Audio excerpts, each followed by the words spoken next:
Assalamualaikum warahmatullahi wabarakatuh. Perkenalkan, nama saya Ronaldo Pandu. Di sini saya akan mempresentasikan atau menjelaskan apa itu plagiat teks. Dan saya juga akan memberikan contoh bagaimana kita mengecek plagiat teks. Yang pertama yang perlu kita tahu pengertian plagiat.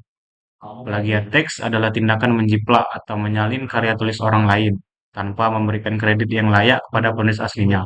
Ini termasuk menyalin teks, ide, atau gagasan orang lain secara langsung, baik itu sebagian atau seluruhnya, tanpa izin atau pengakuan yang sesuai. Plagiat dapat terjadi baik dalam bentuk penyalinan kata demi kata, parafrase yang tidak disertai sumber, atau penggunaan ide yang orang lain tanpa referensi yang jelas. Plagiat dianggap sebagai pelanggaran etika akademik dan dapat mengakibatkan sanksi yang serius. Dan juga plagiat teks dapat muncul dalam berbagai bentuk. Berikut adalah beberapa jenis plagiasi yang teks yang umum. Yang pertama, plagiat langsung atau direct plagiarism. Jenis plagiasi ini terjadi ketika seseorang menyalin teks dari sumber lain secara utuh, tanpa memberikan atribusi atau tanda kutip yang sesuai. Ini adalah bentuk plagiasi yang paling jelas dan paling mudah terdeteksi. Yang kedua, plagiat parafrase atau paraphrasing plagiarism.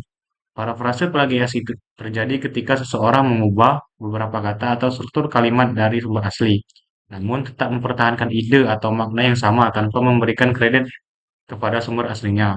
Yang ketiga, plagiat terpendam atau hidden plagiarism. Jenis ini terjadi ketika seseorang mengubah sebagian teks atau menyembunyikan sumber asli dari pembaca dengan cara menyamarkan atau mengganti beberapa kata secara halus, sehingga sulit dikenali sebagai plagiasi. Yang keempat, plagiat mosaik atau mosaik plagiarism. Mosaik plagiasi adalah ketika seseorang mengambil bagian-bagian dari teks yang berbeda dari berbagai sumber dan menggabungkannya menjadi sebuah karya baru tanpa memberikan atribusi yang benar. Ini berupa kalimat atau ide yang diambil dari beberapa tempat dan disatukan.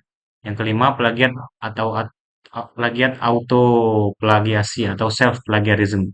Autoplagiasi terjadi ketika seseorang menggunakan karyanya sendiri yang telah dipublikasikan sebelumnya, tetapi menyajikannya kembali sebagai karya baru tanpa memberitahu bahwa itu adalah tulisan yang telah ada sebelumnya. Yang keenam, plagiat ide atau idea plagiarism. Dalam jenis plagiasi ini, meskipun seorang menyalin ide atau konsep dari orang lain tanpa memberikan kredit, meskipun tidak mengutip kata-kata atau peran secara langsung, ini melibatkan pencurian atau pemikiran teori tanpa izin. Yang ketujuh, plagiat cheating without reading atau mencantumkan sumber tanpa membaca. Ini terjadi ketika seseorang mencantumkan sumber sebagai referensi, namun tidak benar-benar membaca atau merujuk sumber tersebut. Ini bisa mengarah kepada penyalahgunaan kutipan atau sumber yang tidak relevan atau tidak tepat. Plagiat dengan mengganti kata, word for word plagiarism. Jenis ini melibatkan penggantian kata dalam teks sumber dalam sinonim, tapi masih mempertahankan struktur kalimat atau ide yang sama tanpa memberikan atribusi yang tepat.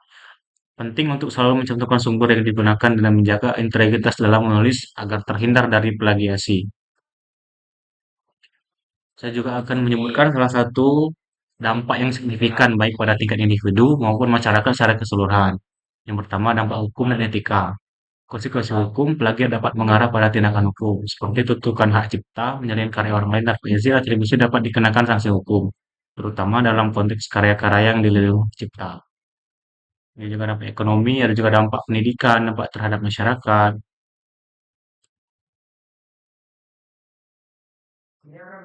Oke, dapat saya sampaikan bahwa selanjutnya kita akan mencoba pengaplikasian mengecek plagiat. Yang pertama, kita buka website dan buka.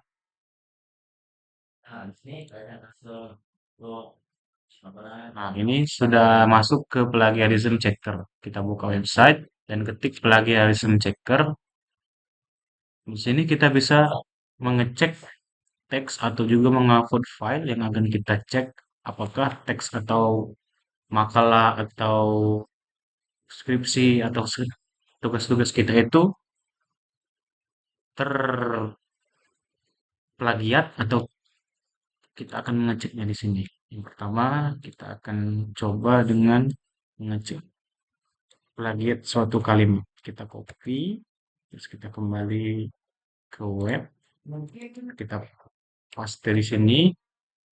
Nah, sudah kita paste, teks yang akan kita cek, terus kita scan for plagiarism. Tunggu.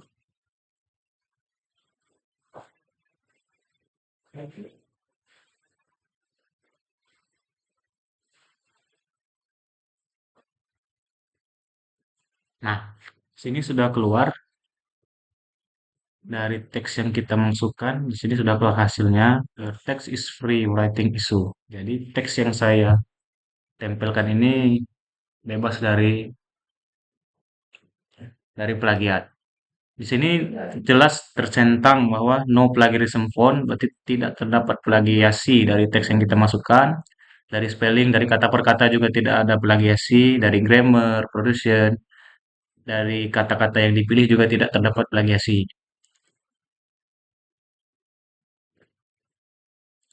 Eh, itu adalah cara untuk kita mengecek kata dalam untuk mengecek makalah atau kata-kata untuk plagiasi.